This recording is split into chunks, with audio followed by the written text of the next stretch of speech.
The son of the former Shah, Reza Pahlavi, noted the death of Iran's supreme leader tonight by calling him, quote, the bloodthirsty despot of our time. CBS News senior foreign correspondent Elizabeth Palmer has covered the regime of the Ayatollah for many years now, and she joins us now from London. Ayatollah Ali Khamenei was the most powerful man in Iran, with ultimate control over everything from foreign policy to the fearsome Revolutionary Guards, even after surgery for prostate cancer in 2014. Iran's supreme leader had a single mission: protecting the Islamic Republic from internal threats, even if that meant killing dissidents, and external ones, first and foremost America and its ally Israel. Born the son of a cleric in Mashhad, Khamenei joined the Islamic Revolution in 1979 as an advisor to its spiritual head, Ayatollah Khamenei. Khamenei served as both defense minister and president, and when the old Ayatollah died, an assembly of mullahs chose him as the successor.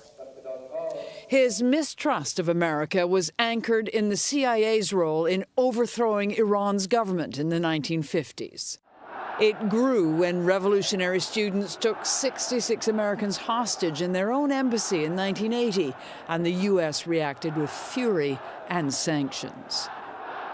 Fast forward to 2015, Khamenei opposed the short-lived nuclear deal with America.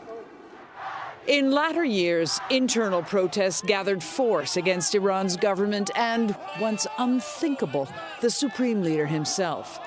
But he stood firm, an unflinching overlord of revolutionary ideals that had begun to look out of step with a modernizing Iran. Elizabeth Palmer, CBS News, London.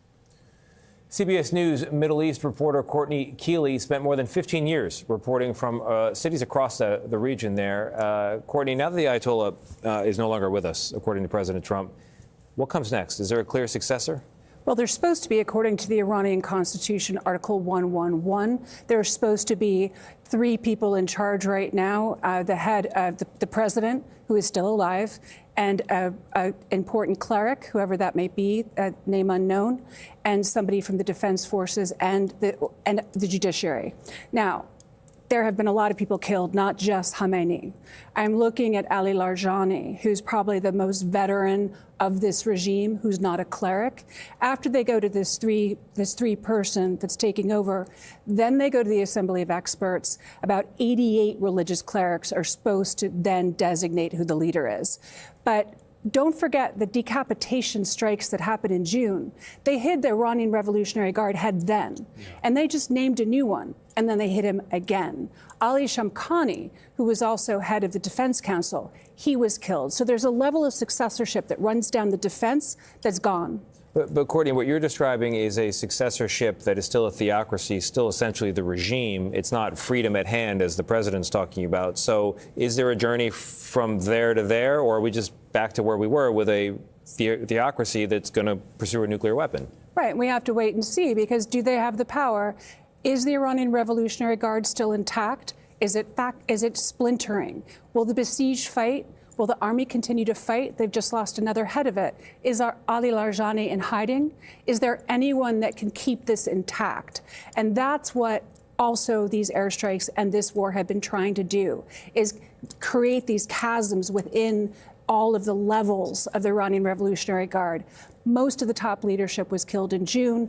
Then they became successors, but a lot of those people might not have the fight, because they're not the ones that made billions off the back of the ordinary people.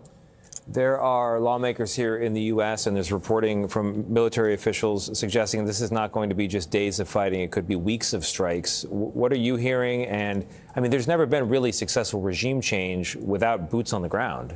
Right. And I really wonder where the Mossad is right now. Well, that's a good question. Yeah.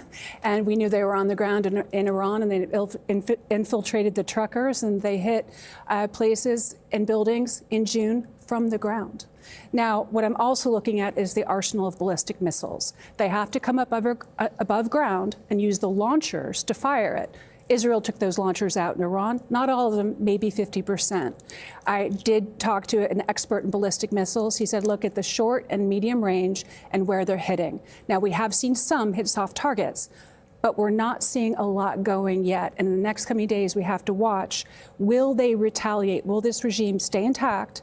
And will they retaliate like Khamenei threatened to do? In our closing moments here, the Iranian people, what are you hearing from them tonight? We know they're celebrating. What's the feeling?